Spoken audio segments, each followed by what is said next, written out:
Queridos, graças e paz do Senhor Jesus Cristo, em nome daquele que é, e que era, e que há de vir. Nós iremos entrar no nosso segundo estudo na série Por que Jesus é Deus. Semana passada nós olhamos a alegação de Jesus em relação à divindade. Jesus, ele de forma clara e incisiva, ele afirma que é Deus, e nós vimos isso, e nós olhamos algumas provas que ele era Deus. Primeiro porque ele perdoava pecados, e só quem perdoa pecado é Deus. E eu trouxe o exemplo de que se alguém ofende outro, e chega um terceiro dizendo eu perdoo os teus pecados, não faz nenhum sentido, porque só quem pode dizer que perdoou é a parte ofendida. E os pecados, nós sabemos, de acordo com a palavra de Deus, é cometido contra Deus. Então seria a maior insanidade da parte de Jesus entrar e dizer assim: não, ei, tu cometeste contra Deus, eu perdoo, a menos que ele fosse Deus. E nós olhamos isso, vimos os textos, vimos que Jesus foi morto, irmão, não foi pelos milagres que ele fez, não. O Sinédrio bateu o martelo no veredito porque o Sinédrio disse: agora nós não precisamos mais de prova. Ele alega que é Deus, ele cometeu uma blasfêmia. E Jesus disse: de fato, eu sou Deus, vocês vão me ver vindo nas nuvens do Filho do Homem, tal, etc. E ele afirma peremptoriamente que era Deus o tempo todo. E hoje nós vamos olhar o trilema divino. Ou Jesus, ou ele é Deus, como ele disse que é, ou não resta mais alternativas. Ou ele é doido, desvairado de jogar pedra, viu? Um doido perigoso. Ou ele foi o maior charlatão e mentiroso da história da humanidade. Ao longo da história, irmãos, a pergunta é: quem é Jesus de Nazaré? Tem sido respondida das maneiras mais diversas. Pergunta: quem é Jesus de Nazaré? As respostas, irmãos, que nós temos é de muitas maneiras. Qualquer que seja a resposta, ninguém é capaz de fugir do fato de que Jesus existiu realmente. E a vida dele mudou para sempre a história da humanidade. E queridos, olha, quando eu falo que poucas pessoas ainda duvidam desse fato, é poucas mesmo, viu? Porque até no meio acadêmico e no meio filosófico e no meio dos ateus intelectuais, isso já foi resolvido, viu? Só um ateu burro que nunca leu a orelha de um livro, aí aquele que diz: Jesus não existiu, mas ateu que se preze mesmo, ele já sabe que isso não tem mais o que discutir. Que Jesus, como figura histórica, já existiu. Isso aí até Luiz Felipe Pondé, que é um ateu, já disse: olha, isso aí já não tem nem o que discutir mais. Já é fato que ele fez. Embora eles não creiam Cristo divino, mas que Jesus é uma figura histórica, isso já é resolvido, irmão. Então, Jesus de Nazaré, que ele é o maior personagem da história, da cultura do Ocidente há 20 séculos, irmãos, não há mais dúvida disso. E se hoje, irmãos, você vê o impacto que Jesus trouxe na cultura, eu estou falando na igreja não, na cultura em geral, a cultura, o mundo foi mudado, irmãos, quando Jesus veio. É como se Jesus fosse uma espécie de meteoro que, quando bateu nessa terra e caiu no mar, as ondas tiveram efeito.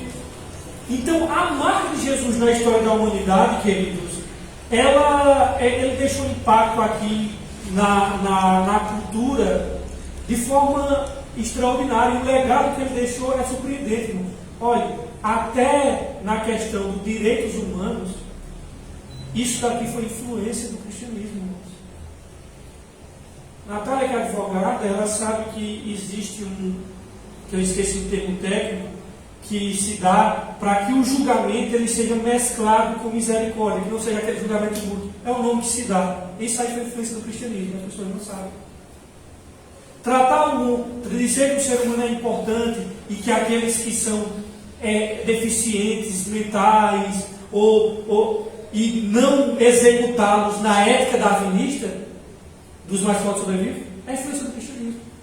Então, irmãos, eu quero dizer a vocês que se fosse possível uma super imã, uma mega imã, e retirar da história da humanidade cada farpa de metal que contenha o menor vestígio de Jesus. Dizendo assim, ó, isso aqui já foi influência de Jesus, isso aqui é influência do cristianismo. Esses fardos de metais que fossem influência de Jesus, tivesse um super imã que conseguisse puxar tudo que está relacionado a Jesus, não sobraria quase nada. Quase nada, irmãos. Sabe por quê?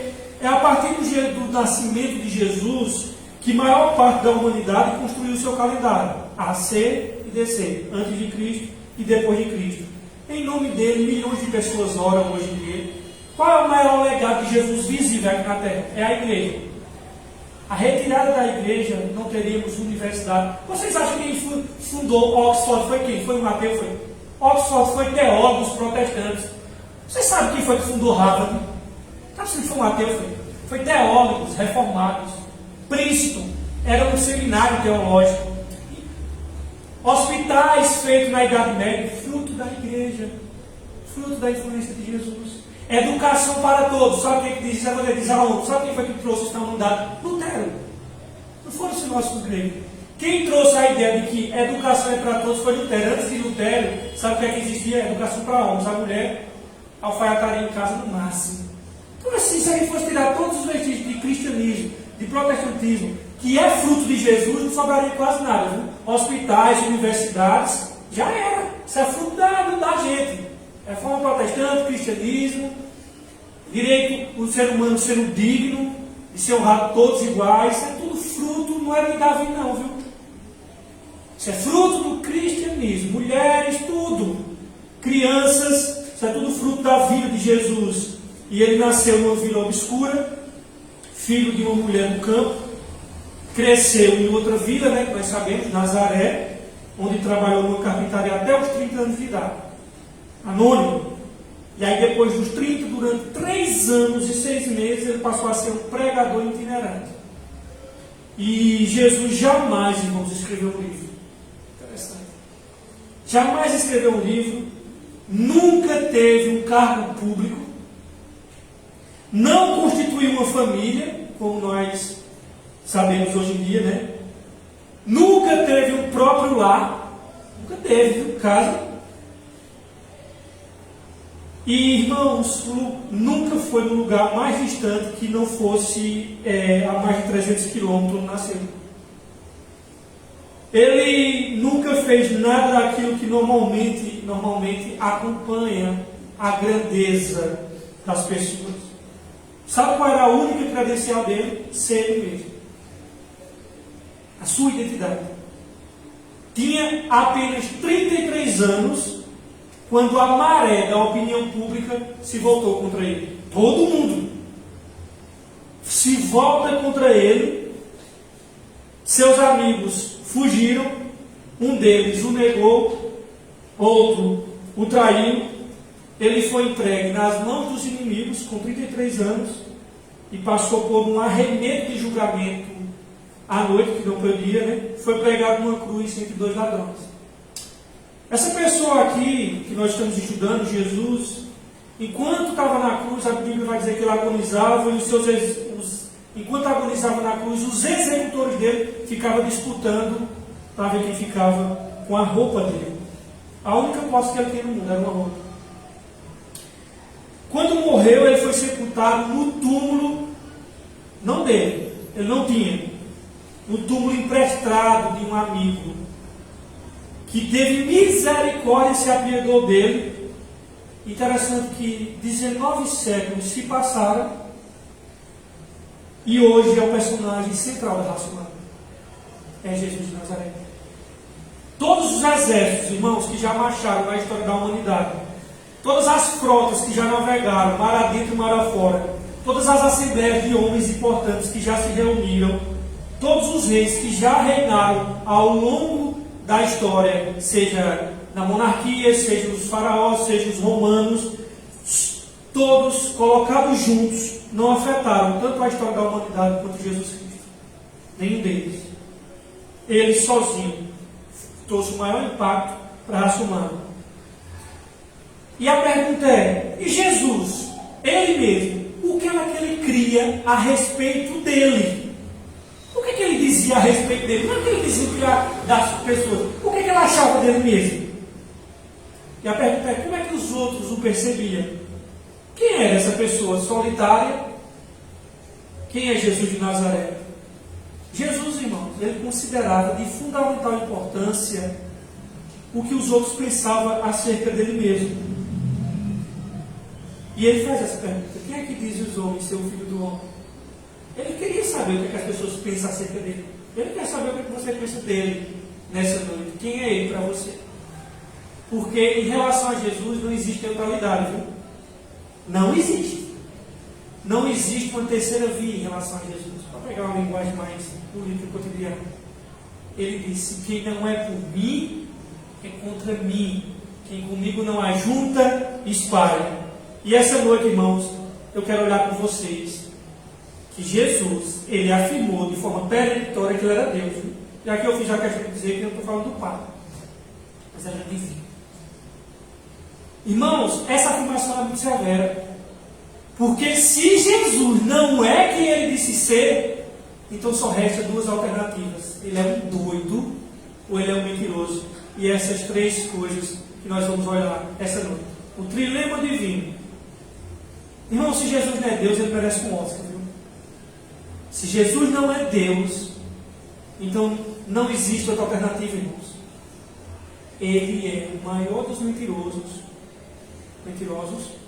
ou ele é o maior doido de jogar pedra que existe na humanidade. E nós vamos ver que ele não permite, irmãos. O estudo vai ser sobre essas três possibilidades. E ele não permite, irmão, outra alternativa. A lógica não permite. Um cara que chega e diz: não, ele não é Deus, mas eu acho que ele é um espírito iluminado. Ele não sabe que o suicídio intelectual que ele está cometendo, e outra, ele está engatinhando no pensamento. Porque Jesus bota a gente no estreito, que não tem mais alternativas. João 14,6. João 14,6.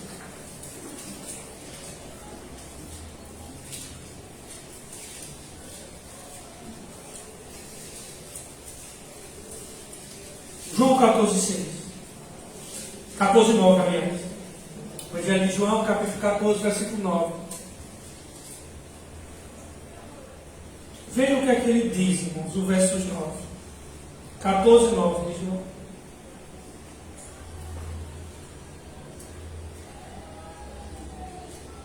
Jesus respondeu: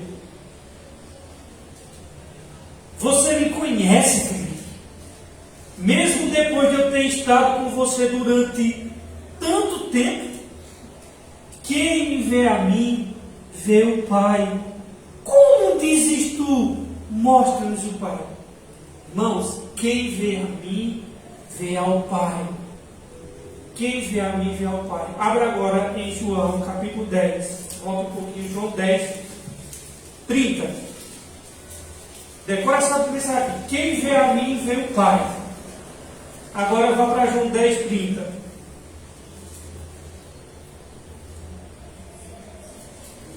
João 10, 30.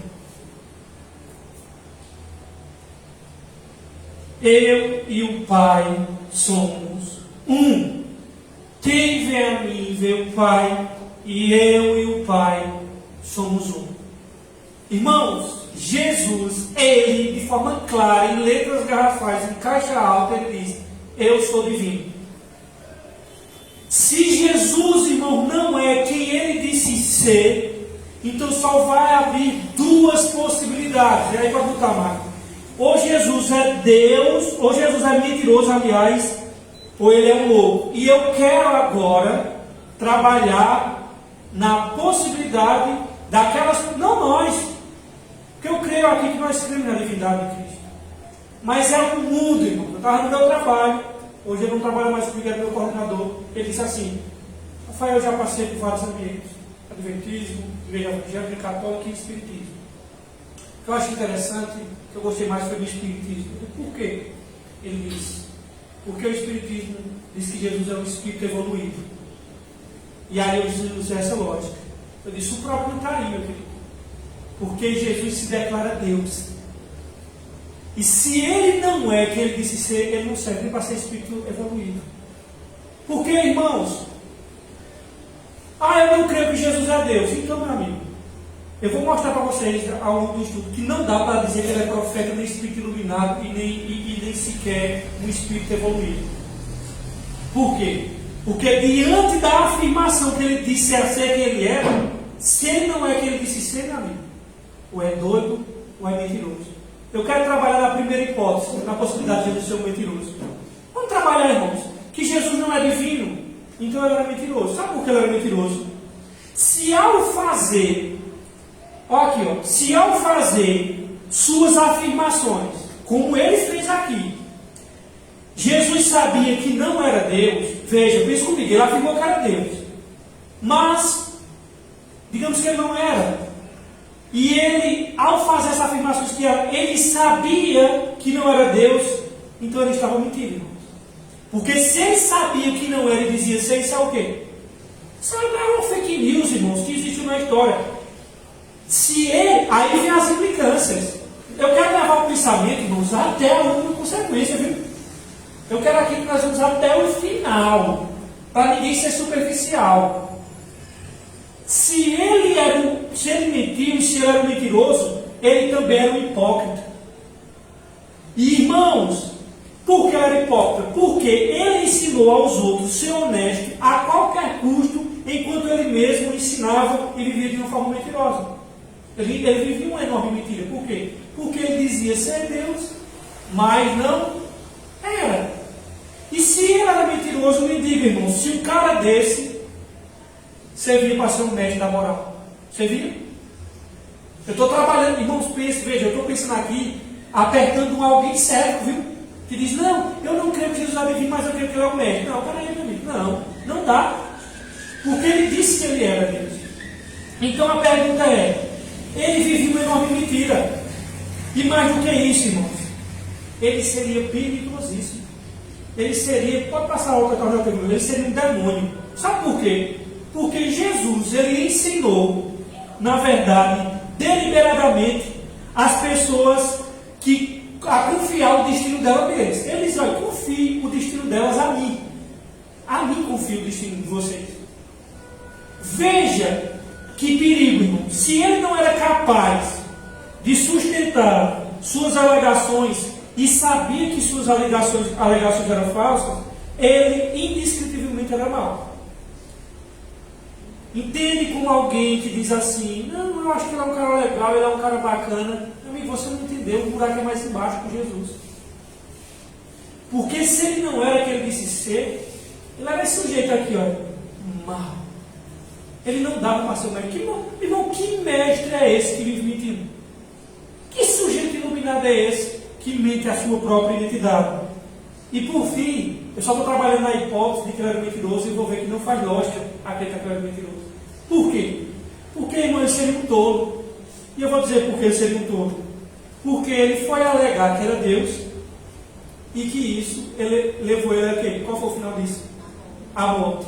Agora eu pergunto a você, será que faz sentido nós acreditarmos que Jesus é um mentiroso, sabendo que era mentira? Irmãos, tu morreria por uma coisa sabendo que era mentira? Vamos trabalhar se for pela fé e pela lógica? Quem daqui, pelo amor de Deus, irmãos, sabendo a morte de cruz, assim, eu estou mentindo, mas eu vou levar essa mentira até o final. Isso seria um tolo, irmãos. Olha, se o cara colocar uma agulhinha aqui nesse meu dedo, eu conto até o que eu não fiz. Digamos que o cara pegar assim e me confunda com um cara traficante. Esse cara aqui é o traficante. Só que eu não sou, mas você me confunde. Quando os caras juntando o cacete, eu digo, olha, para parar de bater, eu digo até o que eu não fiz. Irmãos, quem iria para a morte sabendo que era mentira? Daí você diz, não dá para ele ser mentiroso. Eu só estou levando as consequências. Será mesmo, irmãos, que Jesus era mentiroso? Pois se Jesus era mentiroso, um vigarista e, portanto, um homem tolo e mau, como é que nós podemos explicar, irmãos, o fato de que ele nos deixou a mais profunda instrução moral e o mais poderoso exemplo de todos? Me diz como é que um sujeito mau consegue fazer isso. E outra, será que um enganador, uma pessoa que fosse enganador, seria capaz de ensinar verdades éticas e viver essas verdades de maneira exemplar? Eu não acredito. que um cafajeste ele consiga. Ele pode até ensinar uma coisa certa, agora eu quero ver ele sustentar com a vida. Desmantela, chega uma hora que desmantela. A própria ideia de pensar em Jesus como um ser mentiroso, ela é impensável, irmãos. Ao longo da história, Jesus Cristo ele tem conquistado o coração e a mente de milhões de pessoas que se esforçam para alinhar a vida com Ele. E aí eu quero dizer uma coisa a vocês. Está reservado ao Evangelho apresentar ao mundo um personagem ideal que ao longo das eras, nações inteiras, irmãos, de diferentes temperamentos e circunstâncias, tem sido não somente seguir Jesus, não somente como o padrão mais elevado de virtude, mas também o mais poderoso incentivo de sua prática. Independente da nação, do temperamento, da cultura, todo mundo se espelha em Jesus. Todos, irmãos. Jesus ele é inevitável. Por isso que não tem jeito. É o próprio Corão, Jesus está lá. Tem que estar. Porque não tem como fugir da realidade de Jesus. Jesus ele é um incômodo, irmãos, para o mundo inteiro. Ele é um incômodo. Pode ver que falar de Deus é tão abstrata a ideia de Deus que a turma não liga. Ai, Deus, ninguém liga. Agora liga Jesus para você ver o pessoal travar. Que é mais concreto. A figura de Deus não incomoda. Porque é muito abstrato, é muito amplo. A ideia. Quando eu digo Deus, o budista pode pensar que é tudo, o islâmico. Jesus. O simples registro desses 3 anos de vida de Jesus, só o registro desses 3 anos de vida dele fez mais para regenerar a humanidade e enternecer a humanidade do que as indagações de todos os filósofos gregos. Pega as indagações dos filósofos gregos, nenhuma delas foi capaz de suavizar e regenerar a humanidade, como os 3 anos de vida do relato do Senhor Jesus Cristo. Se esse testemunho, irmãos, não for verdadeiro de que Jesus é divino, ele é pura blasfêmia ou loucura. Porque nós temos que ver as implicações das afirmações de Jesus. Então, a primeira hipótese nem subsiste, irmãos, nem por um momento, diante da pureza moral e da identidade de Jesus quando a vida de Jesus. Não tem como. Não tem como ele ser um mentiroso. Quando você olha as obras de Jesus, os ensinamentos dele, a ética dele, irmãos, o consenso é universal. E eu estou falando só da igreja, eu estou falando do consenso, todo mundo diz realmente, a ética dele ultrapassa qualquer ética de qualquer líderzinho religioso desse mundo. A ética dele é lá de cima, irmãos. A possibilidade de um auto-engano acerca de Jesus, num assunto tão importante, eu não consigo, porque imagine, irmãos, um intelecto de Jesus que era brilhante e sólido em todos os aspectos, não poderia estar enganado acerca de si mesmo. Não poderia, irmãos. Olha, como é que Jesus poderia, na verdade, ser um mentiroso ou um louco, daqui a pouco eu vou trabalhar na possibilidade do louco, se ele, durante a sua vida, nunca teve um desequilíbrio mental? Nunca. Na verdade, irmãos, você vai ver que os problemas vieram para ele, e ele navegou sobre os problemas, sobre as perseguições, como um sol bem tranquilo sobre as nuvens. Sereno. Como é que Jesus seria um fake news ou um doido, se as suas respostas eram as mais sábias, que até hoje, quando nós olhamos a resposta, nós damos risada, como era que os fariseus vinham para pegar ele, e ele vinha lá e deixava os fariseus no imprensado. Irmãos, me digam uma coisa dessa. Ele, diante de perguntas tentadoras, ele se escapou, irmãos. E na verdade, ele fez calmamente profecias acerca de sua morte, acerca da sua ressurreição, do derramamento do Espírito Santo, da instituição da igreja, sobre esta pedra edificarei a minha igreja. Predições que se cumpriram literalmente. Como é que se explica isso? Que mentiroso é esse que ele acerta na veia todas as predições? Não é algumas não, viu, irmão? É todas as predições. Ele acertou em cima assim. Irmãos, quando a gente vai trabalhar na hipótese de Jesus ser um mentiroso, não dá. Não dá, irmão. Um personagem tão original, tão completo, tão coerente, tão perfeito, tão humano, ainda acima de toda a grandeza humana, não pode ser uma fraude e uma invenção humana. Não dá. Não dá. No caso, como bem disse alguém, né, o poeta disse que teria sido o maior herói, né? Seria preciso mais do que Jesus para inventar um Jesus. Irmão, seria mais preciso mais do que Jesus para inventar um personagem como Jesus. A mente humana não consegue conceber um negócio desse. Pega os seres humanos mais inteligentes para criar um personagem fictício, não criaria. A pergunta que eu faço é: como é, irmãos, que em nome da lógica, do bom senso e da experiência, um impostor, isto é, um enganador, se Jesus fosse, um egoísta, poderia inventar e sustentar coerentemente, do início ao fim de sua vida, um caráter puro e mais nobre da história? Por quê, irmãos? Ele só não dizia. A vida dele autenticava aquilo ali. E ele mostrou aquilo ali com autenticidade do começo ao fim. De tal maneira que até os soldados romanos disseram assim: ninguém fala como esse homem. E ele mais disse: quem me acusa de pecado? E a Bíblia vai dizer que todos ficaram calados. E Pedro vai dizer que na sua boca não se acha engano. Como, irmãos?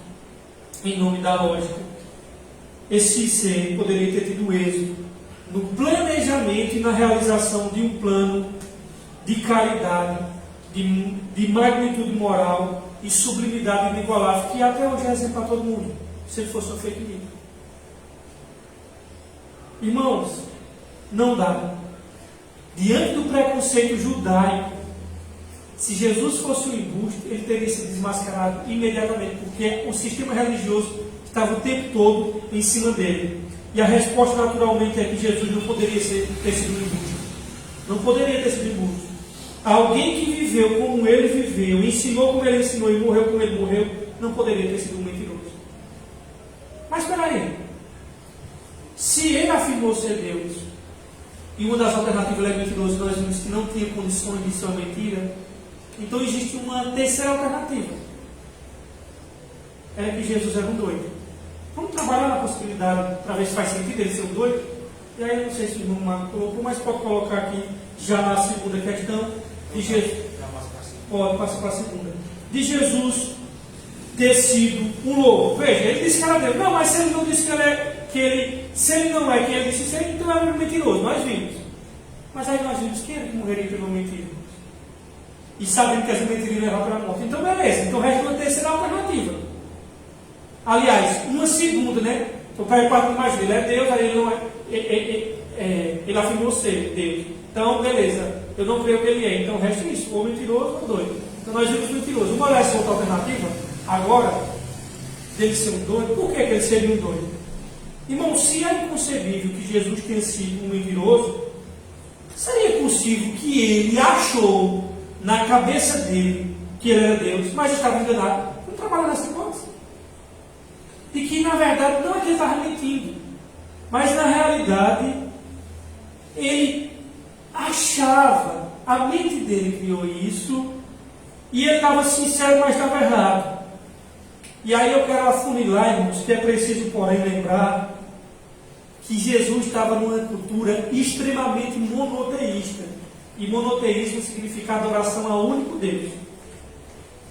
Irmãos, alguém julgasse Deus numa cultura rigidamente monoteísta como os judeus, que tinha pavor de qualquer imagem, e dizer às pessoas nessa cultura monoteísta que o destino delas dependia dela de crerem nele, não era apenas um mero surto de alucinação, irmãos, mas era o pensamento mais doido que existia, o surto mais pleno da palavra. Então Jesus, vamos trabalhar nessa hipótese, que Jesus era doido, porque afirmar que era Deus e que pedia para as pessoas confiar nele, ele já fez isso, viu?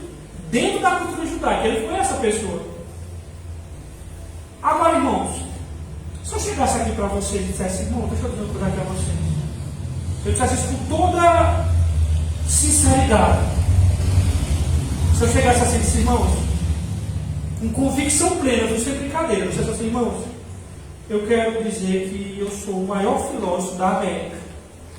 Queridos, isso seria tolo e arrogante da minha parte. Imagina alguém que vai pegar, irmãos, eu sou o maior filósofo aqui da América. Todos os filósofos que existem, eu sou o maior aqui da América. Alguém dizer, meu irmão, isso sim é que é uma arrogância. Será arrogante. Agora, se eu dissesse assim, irmãos, eu tenho um segredo para contar a vocês ao longo desse tempo todinho na missão Bonal, mas eu quero revelar meu segredo. É que eu sou Napoleão Bonaparte. Os caras dizem assim, liga lá para casa e dizem, Rafael, está algum problema mental? Ele deve estar com algum distúrbio, porque ele chegou na minha igreja que era Napoleão Bonaparte. Eu estaria à beira de uma loucura, irmãos. Agora, se eu chegasse assim, irmãos, eu quero dizer que eu sou uma borboleta. Eu sou uma borboleta. Irmão, eu sou uma borboleta. Acredite em mim, eu sou uma borboleta, irmãos. Aí poderia dizer que estava doido de jogar pedra. Agora, irmãos, se eu chegasse para vocês e dissesse, irmãos, pode me adorar e se ajoelhar aqui, porque eu sou Deus. Eu sou Deus, eu sou Deus aqui. O que vocês iam dizer? Ei, pode botar para a clínica do doutor Veloso, não Veloso aqui, mas doutor, e amarrar, porque aí isso é um desvarado doido. A loucura era maior, irmãos. Sabe por quê? Porque algo finito estava dizendo que era o ser infinito. E nós sabemos que a distância entre algo finito e infinito, irmão, é muito grande. Por isso que se eu achasse uma borboleta, seria loucura, mas não seria uma loucura tão grande. Seria uma loucura bizarra. Mas você dizer assim, olha, eu e o ser eterno somos um. Eu sou eterno. Então, por que Jesus não era um mentiroso e nem um doido? Quase ninguém, irmãos, que tenha lido os evangelhos, disso de crente a ateu, pode considerar sincera e seriamente a possibilidade de Jesus ser um doido. Augusto Cury era incrédulo. Foi lendo os evangelhos que ele disse assim, não tem condição nenhuma. Essa mente aqui, esse é um padrão de saúde mental para o mundo inteiro. A inteligência, irmãos, a perspicácia, a sabedoria de Jesus e a atratividade de Jesus como imã puxando as pessoas brota do Evangelho como uma força inevitável, irmãos. O leitor mais endurecido, o leitor mais preconceituoso, ele tem que se curvar dentro de Jesus. Mesmo não crendo na divindade dele, vai dizer assim, não, esse daí é demais. Compare Jesus com os doidos, com um cabra doido. Pega os doidos, os lunatos aí. Jesus tem exatamente 3 qualidades de que os mentirosos e os doidos e os lunatos mais carecas não têm. Primeiro, tanto o doido quanto o mentiroso, eles precisam e eles têm carência, eles têm uma falta de sabedoria prática, a habilidade de sondar o coração humano. Nem um doido e nem um mentiroso tem isso. Jesus tem.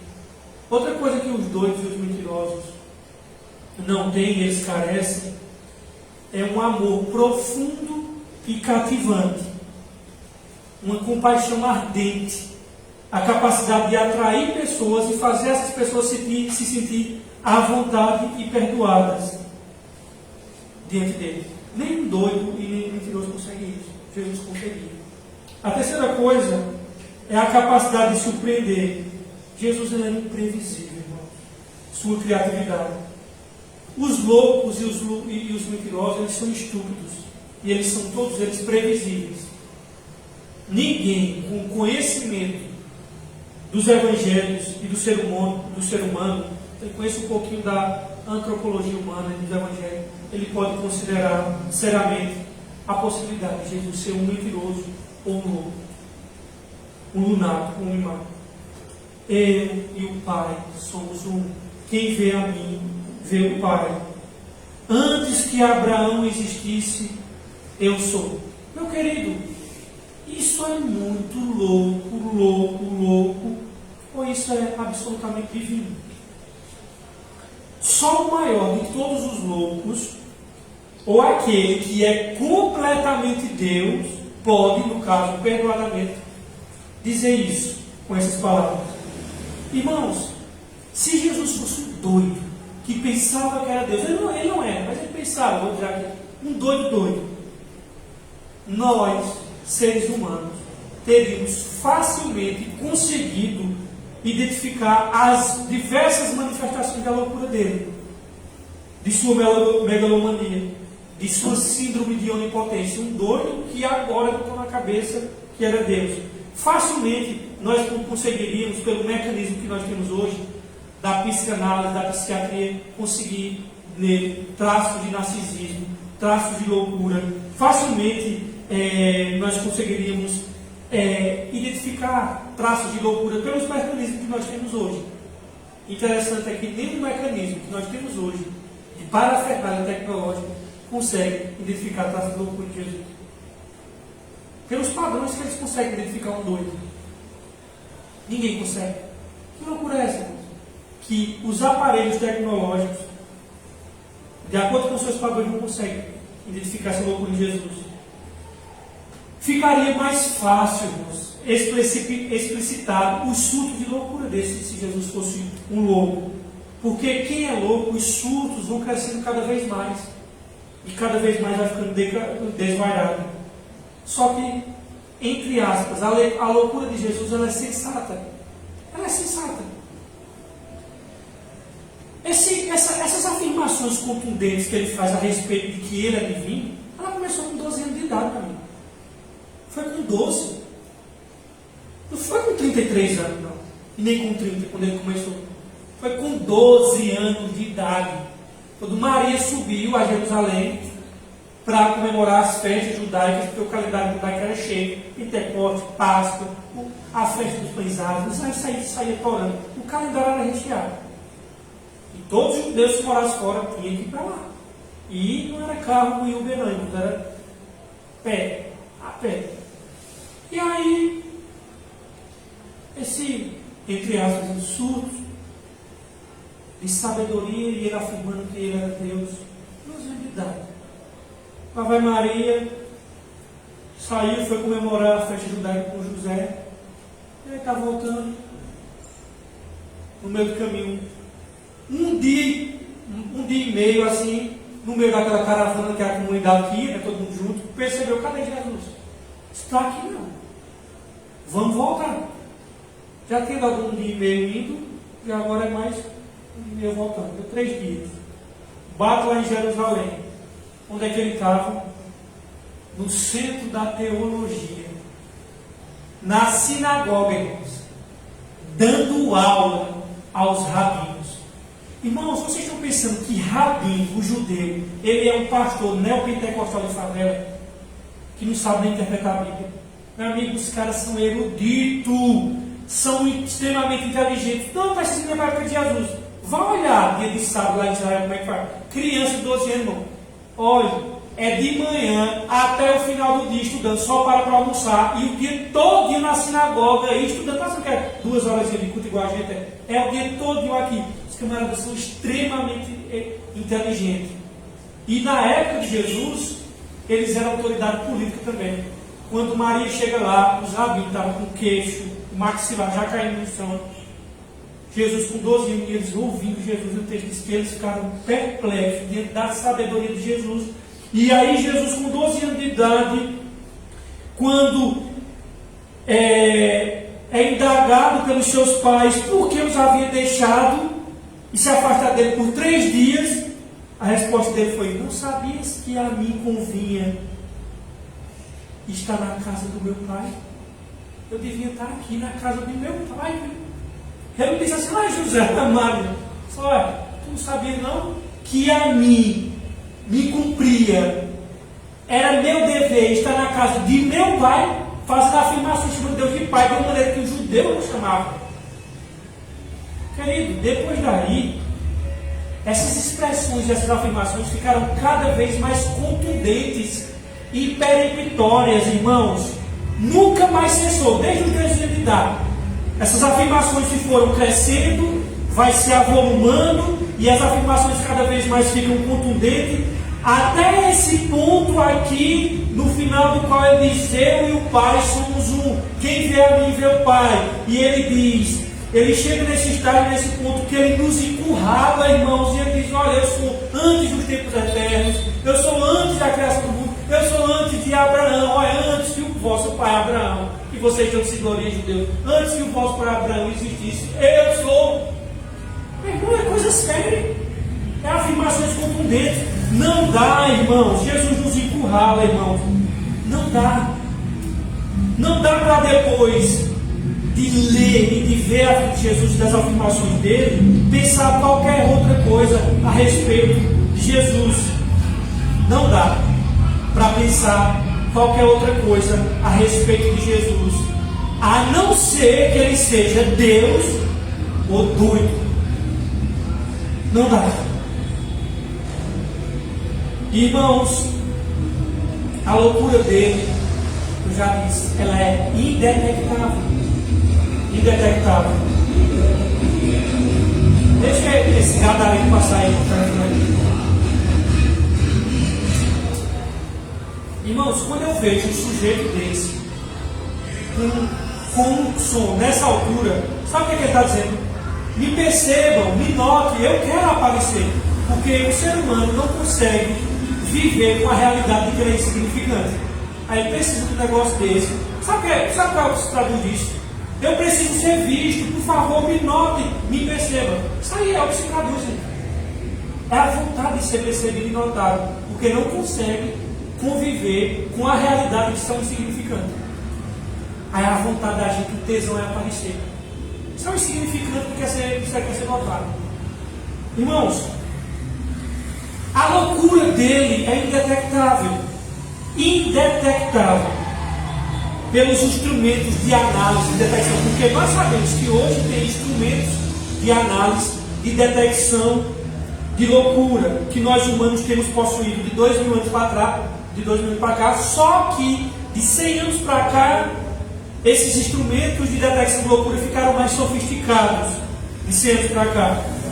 Nenhum desses aparatos e metodologias de análise psicológica nós conseguimos diagnosticar a loucura de Jesus. Por quê, irmãos? Porque Jesus é tão sensato. Tão sensato, irmãos. Ele é tão calmo. Ele é tão sereno. Ele é tão seguro, irmãos, de si mesmo. Ele sabe a hora de agir. Sabe a hora de não agir. Ele sabe a hora, irmãos, de necessariamente dizer quem ele era. Ele sabia a hora de chegar, ele sabe a hora de sair, de se calar quando tem que se calar. Você vai olhando para a vida dele, a pertinência dele é total. Total. A liberdade dele não é uma liberdade inconveniente, é uma liberdade gentil. Quando você olha para ele, o poder dele é um poder humilde. Ele não é um poder desenfreado, de surto, de arrogância. Não, é um poder humilde. Humilde de coração. Ele é sincero. Ele tem todos os elementos de autopreservação. Porque é um doido, irmãos. Ele se joga assim, ele não tem nenhum instinto de autopreservação. Ele pula de cima de uma pedra, ele se passa riscando no carro. Quando a gente vê esse adolescente fazendo loucura, eles são doidos, né? Pronto. Jesus não, Jesus ele tinha esse instinto de autopreservação. Sabia quando sair, sabia quando fugir, quando se esconder, quando não aparecer, quando não aparecer quando não era conveniente, quando parar de falar, quando falar baixo, quando falar alto. Sabia a hora, irmão, de discernir os tempos. Ele discerniu os tempos. Que todo esse discernir os tempos com exatidão e com propriedade. Ele tinha inteligência sábia. Interessante é que, de tal modo que os filósofos dedicaram-se a entender Jesus. Os filósofos se dedicam a entender Jesus, de tão grande e magnífico que Jesus é. E o interessante é que os pensadores, os místicos, e os místicos, aqui eu falo dos mais grupos distintos, todos eles ficaram perplexos, boquiabertos, diante, irmãos, da sutileza majestosa do Senhor Jesus Cristo, do que da sua humana e divina personalidade. Então, irmãos, o que eu quero dizer é que não dá para fazer um degradê entre doido, Deus e mentiroso. Como se dissesse assim, não, ele nem é Deus, mas ele nem é mentiroso, ele nem é doido. Existe um espaço de 50 tons de cinza que a gente vai aqui, tem um degradê que ele vai ficar aqui, nem doido, nem Deus, nem mentiroso. Não dá, irmãos. Não há esse espaço para Jesus. Na realidade, o doido não é possível diagnosticar, porque não dá para encontrar traços de loucura da sua loucura na sua vida. Não há sintomas de megalomania em Jesus. Não há sintoma de narcisismo, de surto absoluto. Ele é manso e humilde de coração. Do outro lado também, ele explicitamente diz: eu e o Pai somos um, e quem vê a mim vê o Pai, como diz-lhe tu, mostra-nos o Pai. Irmão, Jesus, é interessante, é que ele nos pega pela jugular, nos patola, nos levanta e diz assim: quem eu sou para você? E fica olhando para a nossa cara e diz assim: decide quem eu sou. Ou ele é um doido, ou ele é um Deus. Não dá para dizer que ele é o maior de todos os mestres. Queridos, deixa eu dizer uma coisa a vocês. Todas as vezes, pode ser o cabo mais inteligente do mundo, quando você vê o cara dizer assim, para mim, sendo que ele nega a divindade de Jesus, mas ele diz assim, olha, para mim, Jesus é o maior de todos os mestres. Deixa eu dizer uma coisa a vocês, irmão. Essa pessoa, ela está engateando no pensamento. Ela não sabe que o buraco é mais embaixo das afirmações que Jesus fez. Irmãos, ele não dá para ser o maior de todos os mestres. Sabe por quê? Porque se chamado de maior de todos os mestres, antes teria que chamar de maior de todos os estelionatários. Teria que chamar do maior de todos os mentirosos. Porque ele diz, eu e o Pai somos um. E quem vê a mim vê o Pai. Eu sou antes dos tempos eternos. Ele diz, sou antes da fundação do mundo. Antes que o vosso Pai Abraão existisse, eu sou. Não dá, irmão, para dizer que Jesus ele é apenas um mestre de sabedoria. Está liquidado entre Deus, doido ou mentiroso. Mestre não. Mentiroso, Deus ou doido, tem que decidir. Aí você diz, Rafael, mas por que não dá para ser mestre? Dá para ser mestre se você acreditar que ele é Deus. Mas se você não entregar a divindade dele, não dá para ser mestre. Irmãos, que mestre é esse que não sabe quem ele é? Me diga mesmo. Que mestre é esse que não sabe nem a sua própria identidade? Diz que é uma coisa que não é. Onde estão os traços de que ele é um doido? Mestre? Não.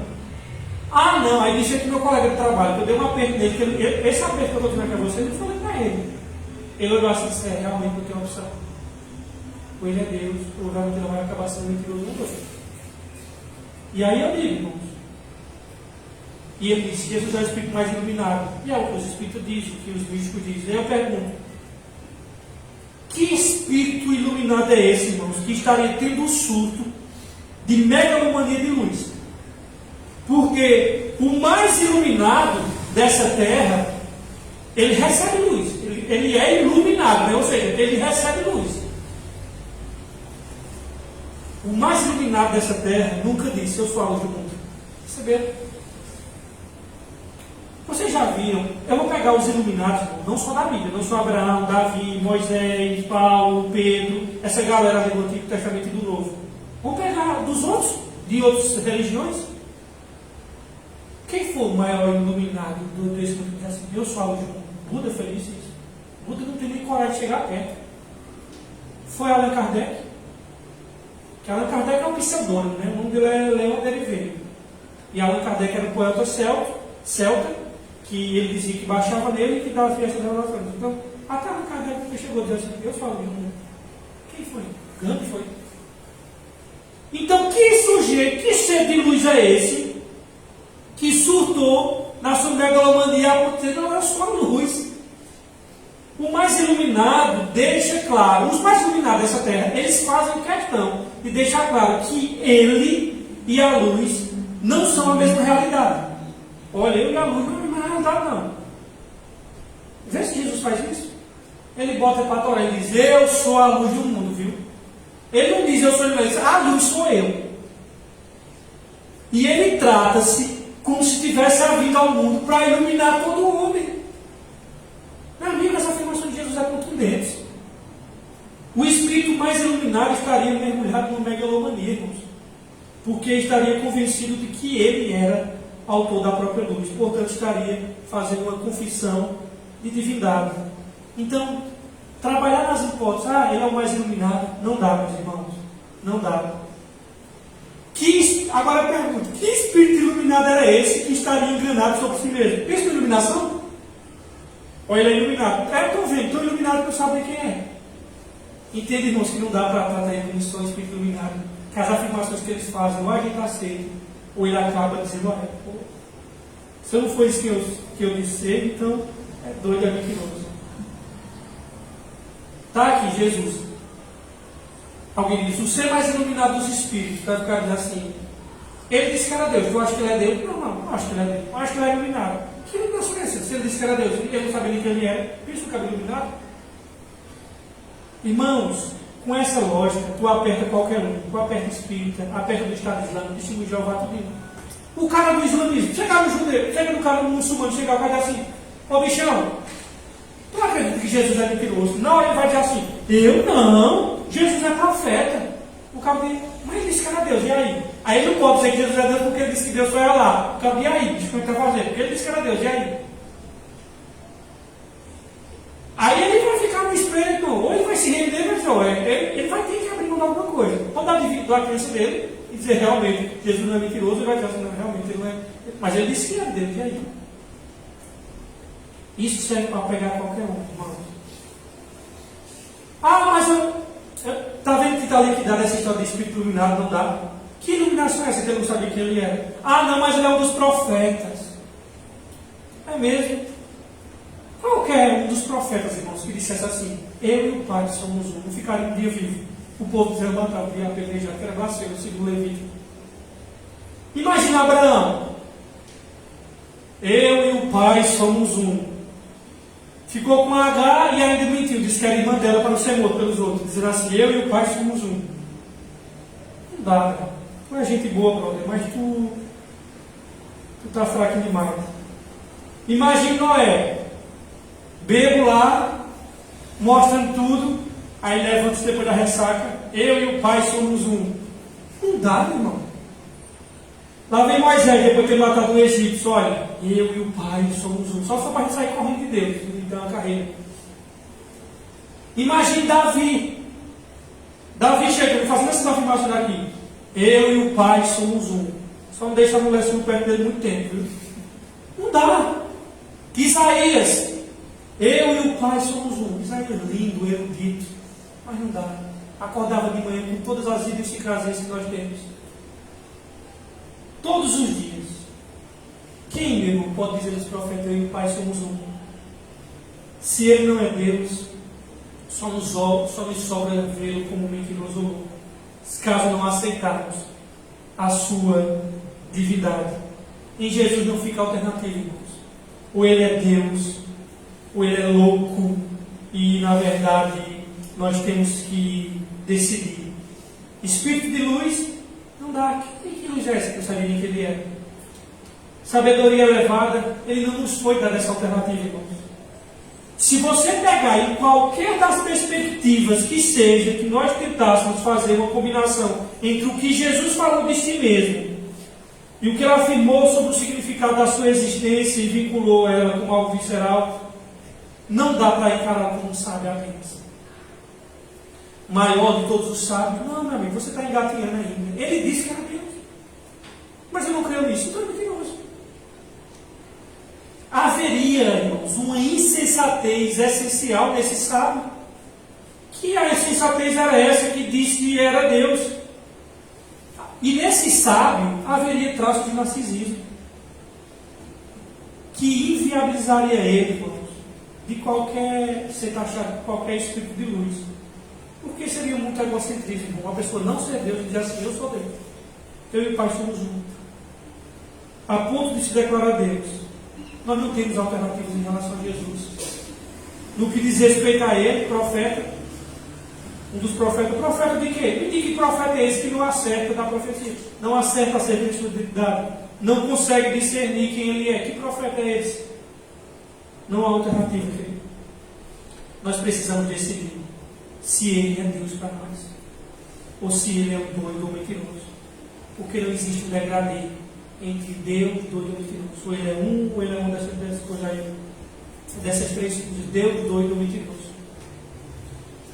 E aí, irmãos, se ele não é Deus, ele não é qualquer coisinha boazinha não, viu? Porque ele pedia para as pessoas confiarem nele, no destino da eternidade. Perigoso mandava as pessoas. Não sei que eu tenho medo de dizer isso, irmão. Sabe que eu digo assim, nessa veemência? Porque eu creio que Jesus é Deus. Diz que eu vou até o final, não tenho medo não, irmão. Isso é uma convicção que eu tenho que ele é Deus. Por isso que eu não digo assim, vamos até o final, porque ele é mentiroso, porque eu sei que ele é Deus. Jesus ou é Deus ou é doido, não há opção menor no que diz respeito a ele. Não sobra espaço, irmãos. E o que eu acho interessante, irmãos, pega todos os psicólogos, psicanalistas, psiquiatras que passaram nesse mundo, todos os artigos deles, que eles escreveram, artigos fidedignos. Os mais competentes psiquiatras, psicanalistas e psicólogos, os mais. Aí pega os artigos de cada um que eles escreveram sobre saúde mental. E aí você pega só a parte melhor de cada um dos escritos, condense, deixe bem denso. E se nós juntássemos os pedacinhos do melhor do que eles escreveram e juntássemos aqui esses fragmentos e fizéssemos um artigo, sabe o resultado que nós teríamos? Uma síntese desajeitada, incompleta do Sermão do Monte. Fraca, fragmentada. E a comparação com tudo que os psicólogos escreveram de melhor seria ainda pobre, perto do que Jesus falou no Sermão do Monte. Irmãos, durante 2000 anos, o mundo cristão tem em suas mãos a resposta completa para os anseios infrutíferos e inquietos do coração humano. Nós temos, irmão, em Jesus. Em Jesus repousa o projeto da vida humana bem sucedido. E aí eu quero finalizar com vocês que se ele não é doido, se ele não é mentiroso, então ele é Deus. E aí eu quero que vocês abram a Bíblia de vocês em João, capítulo 20. E eu quero fazer coro com Tomé, irmãos. E ver o que é que Tomé chegou à conclusão. Olha o que é que Tomé disse. Capítulo 20, versículo 28.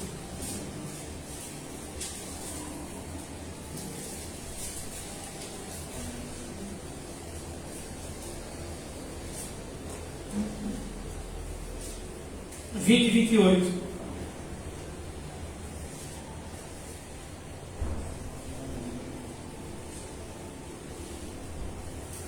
Olha aqui o que é que Tomé disse dele. Depois de vê-lo ressuscitado, depois de antes de dizer, era o cético, era o incrédulo, era o ateu, só vê, só acredito se eu tocar. Olha o que é que esse incrédulo, no instante, virou crente, e ainda com boa teologia. Porque ele viu na divindade de Jesus melhor do que os adventistas assistindo de Jeová. Olha o que é que ele diz aqui. 28. Capítulo 20 de João, versículo 28. Disse-lhe Tomé, Senhor meu e Deus meu. Queridos, a sua decisão acerca de quem é Jesus Cristo não deve ser um exercício intelectual inconsequente. Não se pode colocar Jesus numa prateleira como se fosse um grande mestre da moral. Não se pode colocar ele nesse patamar, irmãos. Essa opção não existe. Ou ele é mentiroso, ou ele é louco, ou nós vamos se curvar dentro dele e dizer assim, Senhor meu e Deus meu. E é preciso decidir, irmãos. Nós precisamos fazer coro e afirmar que Jesus é Deus. Não estou dizendo que é o Pai, mas é Deus. Se uma pessoa cética como Tomé se convenceu da ressurreição de Jesus, ninguém ficará sem desculpas, irmão. Se Jesus de fato ressurgiu, nós podemos concluir como Tomé que ele é divino. E se Jesus permitiu que Tomé o adorasse como um Deus, devemos nessa noite entregar-se a ele em adoração e amor, que provou ser, por meio de sua ressurreição, que ele é Deus verdadeiro de verdadeiro Deus. Ele é isso. Deus verdadeiro de Deus verdadeiro. E o que eu acho interessante é que o cético mais obstinado, como Tomé, deixou para nós o legado de uma mais profunda confissão. Senhor meu e Deus meu. Deus tomou o nosso tamanho. Deus visitou o nosso mundo. Deus tomou a nossa forma. Deus sentiu as nossas dores. Deus vestiu pele humana na pessoa de Jesus. E Paulo entendeu isso. Paulo disse: Deus estava em Cristo, reconciliando consigo o mundo, não lhes imputando as suas transgressões. Deus nos visitou, e nos visitou em pele humana na pessoa de Jesus. Ele afirmou que era Deus, e se ele não é, ele é Deus, ou ele é mentiroso. Então, sempre que vocês tiverem com alguém elogiando Jesus e negar a divindade, vocês dizem: Neco de Pitibiribas, ele não nos dá essa opção. Ou ele é quem ele disse ser, ou ele é mentiroso, ou ele é doido. E nós dizemos nessa noite: Jesus, Tu és Senhor meu e Deus meu. Deus abençoe vocês todos.